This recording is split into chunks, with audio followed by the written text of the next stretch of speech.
اور سلیمان داؤد کے قائم مقام ہوئے اور کہنے لگے کہ لوگوں، ہمیں اللہ کی طرف سے پرندوں کی بولی سکھائی گئی ہے اور ہر چیز عنایت فرمائی گئی ہے، بے شک یہ اس کا خاص فضل ہے۔ اور سلیمان کے لیے جنوں اور انسانوں اور پرندوں کے لشکر جمع کیے گئے اور پھر ان کی جماعتیں بنائی گئیں، یہاں تک کہ جب چیونٹیوں کے میدان میں پہنچے تو ایک چیونٹی نے کہا کہ چیونٹیوں، اپنے اپنے بلوں میں داخل ہو جاؤ، ایسا نہ ہو کہ سلیمان اور اس کے لشکر تم کو کچل ڈالیں اور ان کو خبر بھی نہ ہو۔ تو وہ اس کی بات سے ہنس پڑے اور کہنے لگے کہ اے پروردگار، مجھے توفیق عنایت کر کہ جو احسان تو نے مجھ پر اور میرے ماں باپ پر کیے ہیں ان کا شکر کروں اور ایسے نیک کام کروں کہ تو ان سے خوش ہو جائے اور مجھے اپنی رحمت سے اپنے نیک بندوں میں داخل فرما۔ اور جب انہوں نے پرندوں کا جائزہ لیا تو کہنے لگے، کیا سبب ہے مجھے ہدہد نظر نہیں آتا؟ کیا کہیں غائب ہو گیا ہے؟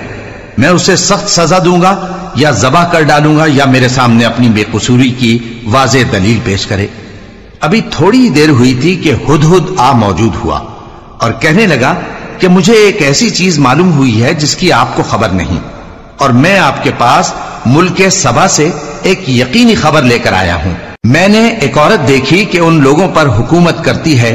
اور ہر چیز اسے میسر ہے، اور اس کا ایک شاندار تخت ہے۔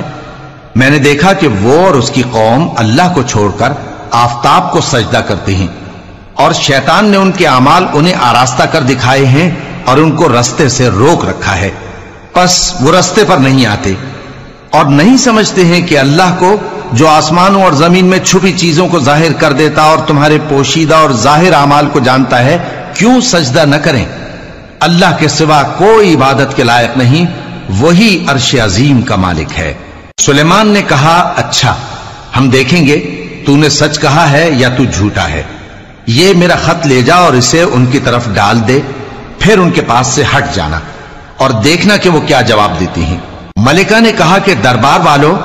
مجھ تک ایک نامہ گرامی پہنچایا گیا ہے، وہ سلیمان کی طرف سے ہے اور مضمون یہ ہے کہ شروع اللہ کا نام لے کر جو بڑا مہربان نہایت رحم والا ہے، بعد اس کے یہ کہ مجھ سے سرکشی نہ کرو اور مطیع و فرما بردار ہو کر میرے پاس چلے آؤ۔ خط سنا کر کہنے لگی کہ اے اہل دربار، میرے اس معاملے میں مجھے مشورہ دو، جب تک کہ تم حاضر نہ ہو اور صلاح نہ دو میں کسی کام کا فیصلہ نہیں کیا کرتی۔ وہ بولے کہ ہم بڑے زوراور اور سخت جنگجو ہیں اور حکم آپ کے اختیار میں ہے، تو جو حکم دیجیے گا اس کے انجام پر نظر کر لیجیے گا۔ اس نے کہا کہ بادشاہ جب کسی شہر میں داخل